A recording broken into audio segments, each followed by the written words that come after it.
राष्ट्रपति द्रौपदी मुर्मू का 2 दिवसीय उत्तराखंड दौरा। कल देहरादून में आईएमए की पासिंग आउट परेड में होंगी शामिल। उत्तराखंड वन विभाग में 110 वन आरक्षी और 45 वन दरोगा के तबादले। अनुरोध पत्र और स्थानांतरण समिति के आधार पर अधिकांश तबादले। देहरादून में सीएनजी संकट। दिल्ली एनसीआर और हरियाणा के पर्यटकों को झेलनी पड़ रही भारी परेशानी।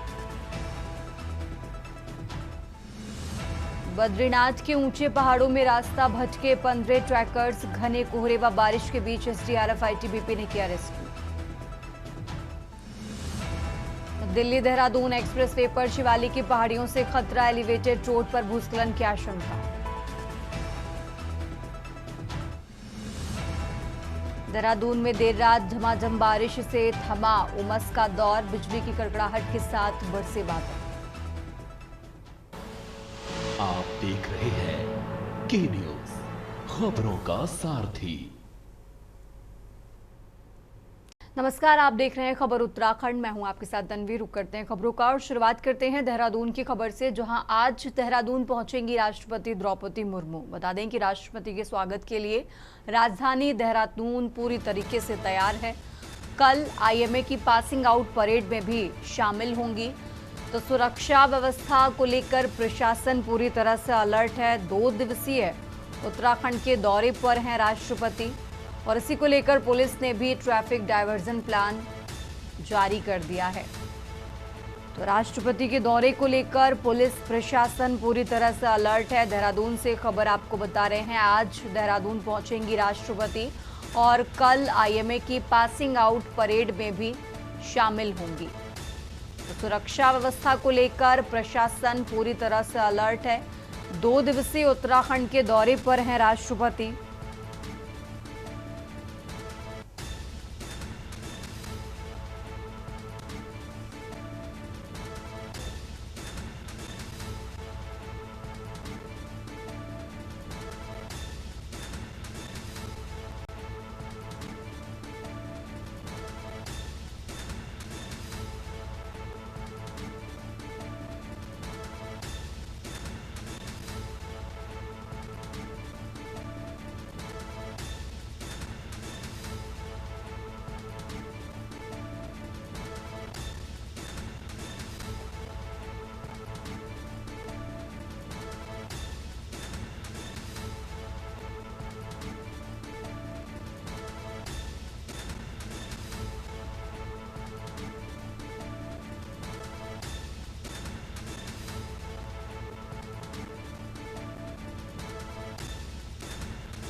सुरक्षा व्यवस्था को लेकर पुलिस प्रशासन पूरी तरह से अलर्ट है। 2 दिवसीय उत्तराखंड के दौरे पर हैं राष्ट्रपति द्रौपदी मुर्मू।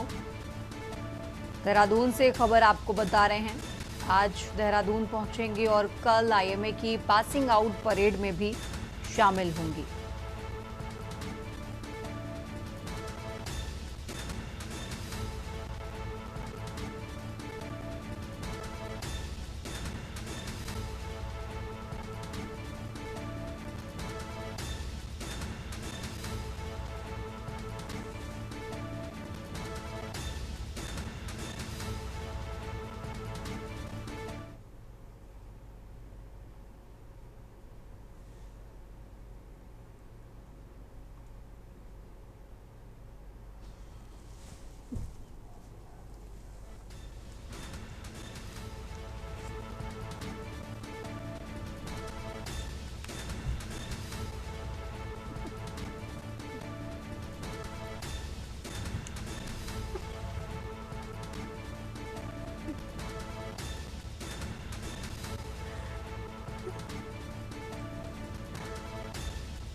और आगे बढ़ते हैं खबरों में। खबर देहरादून से है, जहां मौसम विभाग ने अलर्ट जारी किया है। 7 जिलों में बारिश तूफान का पूर्वानुमान जताया है। तो ऊंचाई वाले इलाकों में बर्फबारी के आसार हैं। मौसम विभाग ने तूफान का भी अलर्ट जारी किया है। देहरादून से खबर आपको बता रहे हैं, जहां मौसम विभाग ने लोगों से सतर्क रहने की अपील की है। तो देहरादून से खबर आपको बता रहे हैं, मौसम विभाग ने तूफान का भी अलर्ट जारी किया। 7 जिलों में बारिश तूफान का पूर्वानुमान, साथ ही लोगों से सतर्क रहने की भी अपील की है। ऊंचाई वाले इलाकों में बर्फबारी के आसार हैं। देहरादून से खबर आपको बता रहे हैं, जहां मौसम विभाग ने तूफान का अलर्ट जारी किया है, लोगों से सतर्क रहने की अपील की है। 7 जिलों के लिए यह अलर्ट जारी किया गया है। तो देहरादून से अहम जानकारी आपको बता रहे हैं, जहां मौसम विभाग ने अलर्ट जारी किया। 7 जिलों में बारिश तूफान का पूर्वानुमान जताया है।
और आगे बढ़ते हैं खबरों में। खबर देहरादून से है, जहां देहरादून में दून पुलिस का ऑपरेशन प्रहार जारी है।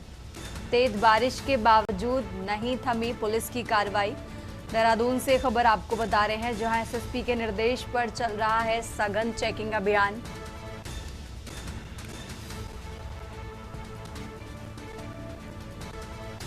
तो चेक पोस्टों पर सख्ती और शहर के अंदरूनी मार्गों पर भी कड़ी निगरानी है। देहरादून से खबर आपको बता रहे हैं, जहां संदिग्ध गतिविधियों पर पुलिस की पैनी नजर।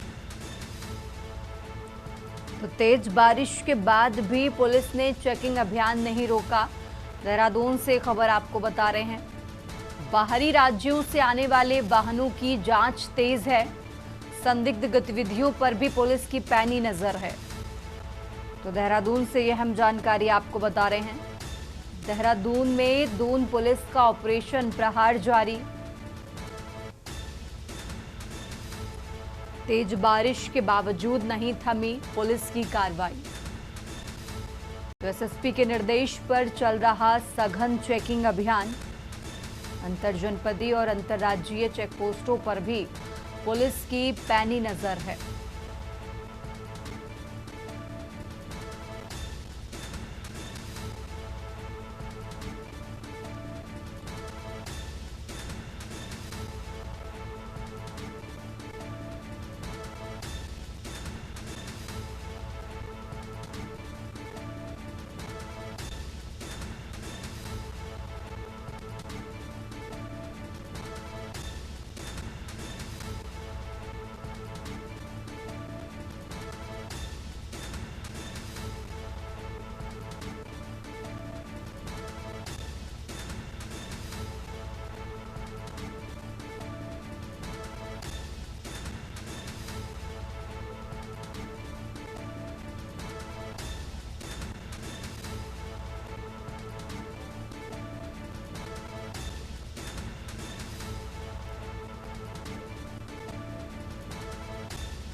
और अब खबर देहरादून से है, जहां राजधानी में कल भारतीय सैन्य अकादमी में होने वाली पासिंग आउट परेड को लेकर प्रशासन और पुलिस पूरी तरह से अलर्ट मोड पर है। इस बार परेड की मुख्य अतिथि देश के राष्ट्रपति एवं सशस्त्र बलों की सर्वोच्च कमांडर द्रौपदी मुर्मू होंगी। राष्ट्रपति आज शाम देहरादून पहुंचेंगे और राष्ट्रपति निकेतन में रात्रि विश्राम करेंगी। उनके 2 दिवसीय दौरे को देखते हुए शहर में सुरक्षा व्यवस्था और यातायात प्रबंधन के लिए व्यापक तैयारियां की गई हैं। पूरे कार्यक्रम को ध्यान में रखते हुए पुलिस और प्रशासन ने सुरक्षा के कड़े इंतजाम भी किए हैं।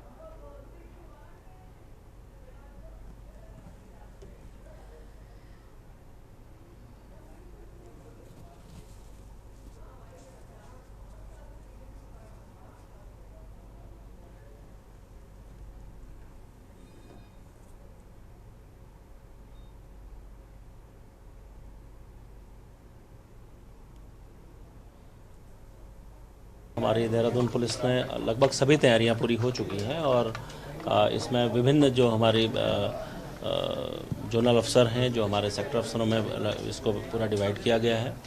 2 दिवसीय दौरा होगा और उसमें ट्रैफिक के जो हमारे मैनेजमेंट्स हैं, ट्रैफिक की हमारी एडवाइजरी ऑलरेडी इसमें जारी की जा रही है और जो हमारे महामहिम राष्ट्रपति राजपुर रोड स्थित अपने आवास में रहेंगे, तो उस समय के दौरान में कई समय पे हमें रूट डाइवर्जन भी करना पड़ेगा, इसलिए जो उसकी एडवाइजरी है वो अलग से जारी की जा रही है।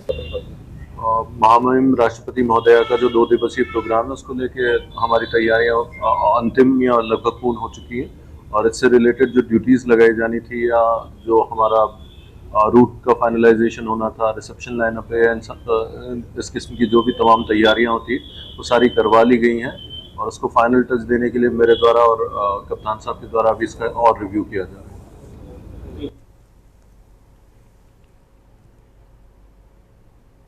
और फिलहाल यहाँ रुकेंगे एक छोटे से ब्रेक के लिए। ब्रेक से वापस आ चुके हैं, रुक करते हैं खबरों का। खबर टिहरी गढ़वाल से है, जहां लंबगांव थाना क्षेत्र के खोलगढ़ गांव में हुए दलित युवक केतन लाल हत्याकांड में पुलिस ने कार्रवाई तेज करते हुए 2 और आरोपियों को गिरफ्तार किया है। इसके साथ ही मामले में अब तक कुल 4 आरोपियों की गिरफ्तारी हो चुकी है। सभी आरोपियों के खिलाफ सख्त कानूनी कार्रवाई भी की जा रही है।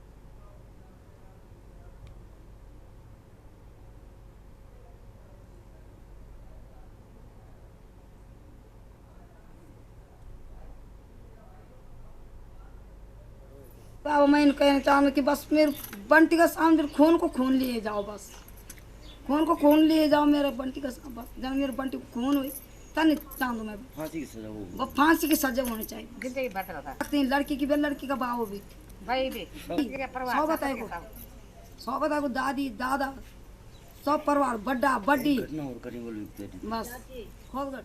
फिर हम खुद अपने हाथों पे अपना वो लेंगे, हम खुद ही मारेंगे। फिर कल के दिन वो हमें ये ना बोले कि हाँ तुमने ये रिस्क क्यों लिया, क्योंकि हम आप लोगों को बोल रहे कि हाँ अगर आपके हक में है तो करो, जितनी जल्दी हो सके उतनी जल्दी करो। 4 दिन से अभी मेरे भाई को कोई न्याय नहीं मिला। हमारी नीची कास्ट है, इस चक्कर में हमारे साथ कोई लड़ने के लिए तैयार नहीं है या कोई भी कुछ बोलने के लिए तैयार नहीं है। अगर हमारी कास्ट के चक्कर में ये सब कुछ हो रहा है। बस लमगांव क्षेत्र में हुई हत्या के प्रकरण में जो तहरीर आई थी उसके अनुरूप तत्काल जो है मुकदमा पंजीकृत किया गया था उचित धाराओं में, एवं जो विवेचना है वो क्षेत्राधिकारी स्तर के अधिकारी को दी गई थी। और जो 2 नामजद अभियुक्त थे, यशवीर और विद्या सिंह पवार, उनकी गिरफ्तारी की गई थी और उन्हें न्यायालय में पेश कर न्यायिक अभिरक्षा में भेज दिया गया था। इसमें जो क्षेत्राधिकारी विवेचक हैं उनके द्वारा तकनीकी विश्लेषण के द्वारा और अन्य जो साक्ष्य एकत्रित किए और जो लोगों के बयान लिए, उसके आधार पर 2 अन्य अभियुक्त जो हैं सचिन सिंह पवार और सुमित प्रसाद, इन दोनों की गिरफ्तारी आज की गई है। पहले तो नई टिहरी गए थे, जहाँ पर उसकी डेड बॉडी मोर्चरी में रखी हुई थी।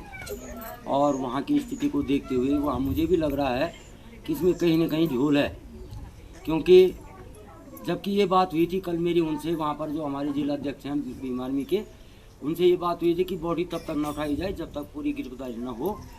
किंतु वहाँ पर कुछ न कुछ इस तरह की जो बातें हुई हैं, वहाँ पर नाना प्रकार के लोग आ रखे थे और उन्होंने बॉडी को अंतिम संस्कार के लिए वहाँ पर उनको लड़के के पिताजी को राजी किया है। कोटद्वार में उत्तराखंड क्रांति दल यानी यूकेडी ने 2027 विधानसभा चुनाव को देखते हुए अपनी राजनीतिक तैयारियां तेज कर दी हैं। पार्टी ने संगठनात्मक स्तर पर सक्रियता बढ़ाते हुए बूथ स्तर तक सदस्यता अभियान शुरू कर दिया है। यूकेडी के वरिष्ठ नेता महेंद्र सिंह रावत ने मीडिया से बातचीत करते हुए बताया कि पार्टी राज्य के हर क्षेत्र में मजबूती से संगठन को विस्तार देने में जुटी है। उन्होंने बताया कि आगामी विधानसभा चुनाव में उत्तराखंड क्रांति दल क्षेत्रीय मुद्दों को प्रमुखता से उठाते हुए जनता के बीच जाएगी।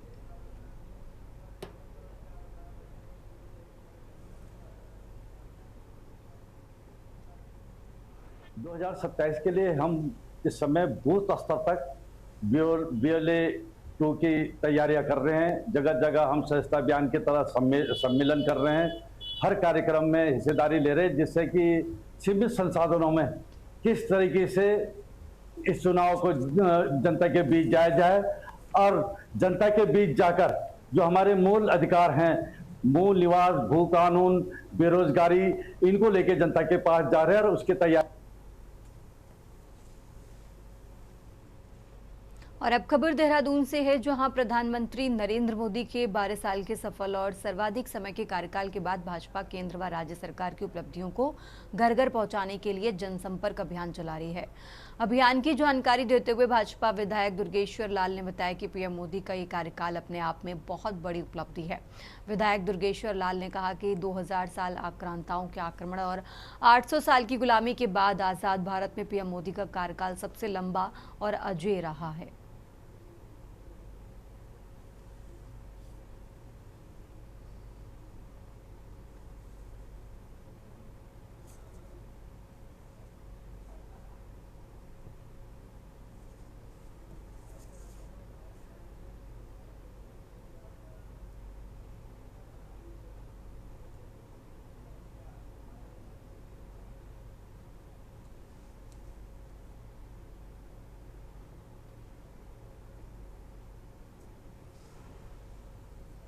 भाजपा के द्वारा जो जनसंपर्क अभियान है, हमारे देश के यशस्वी प्रधानमंत्री आदरणीय नरेंद्र मोदी जी का सर्वाधिक जो कार्यकाल पूरा करने का है, ये अपने आप में एक बहुत बड़ी उपलब्धि है। मैं देश के यशस्वी प्रधानमंत्री जी को बधाई देता हूँ, शुभकामनाएं देता हूँ और साथ साथ वो 2000 साल उन आक्रांताओं के जो आक्रमण के और 800 साल जो है उन गुलामी के, उस जंजीरों से हमें जो आज़ादी मिली, उसके बाद आज़ाद भारत में जो सबसे ज़्यादा अगर आज हमारे देश के प्रधानमंत्री हैं, उन्होंने आज जो है सबसे सर्वाधिक कार्यकाल, एक अजय कार्यकाल, मैं कहूँगा अजय कार्यकाल हमारे देश के प्रधानमंत्री जी ने जो अभी चल रहा है। और अब खबर देहरादून से है, जहां प्रधानमंत्री नरेंद्र मोदी के आह्वान पर खाद्य तेल संरक्षण को लेकर राष्ट्रीय जन जागरण अभियान की शुरुआत की गई है। इस अभियान की जिम्मेदारी भारतीय जनता पार्टी की महिला मोर्चा को सौंपी गई है। उत्तराखंड में यह अभियान 25 जून तक सभी जिलों और मंडलों में चलाया जाएगा। भाजपा महिला मोर्चा की प्रदेश अध्यक्ष रुचि भट्ट ने जानकारी देते हुए बताया कि 8 जून को देहरादून ग्रामीण क्षेत्र से प्रदेश स्तरीय कार्यक्रम की शुरुआत हो गई है। इस दौरान उत्तराखंड की पारंपरिक संस्कृति की झलक भी देखने को मिली है। परिवर्तन की हर पहल तब सफल होती है जब जन जन तक संदेश पहुंचता है।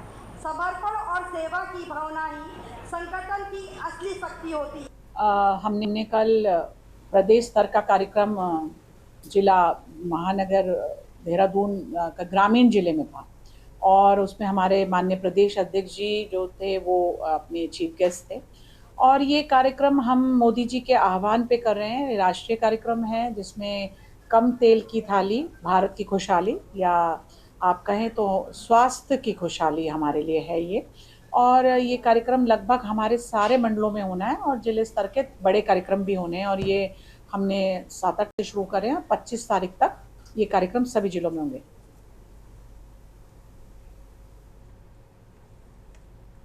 उत्तराखंड की खबरों में फिलहाल इतना ही। आप देखते रहिए के न्यूज़ इंडिया।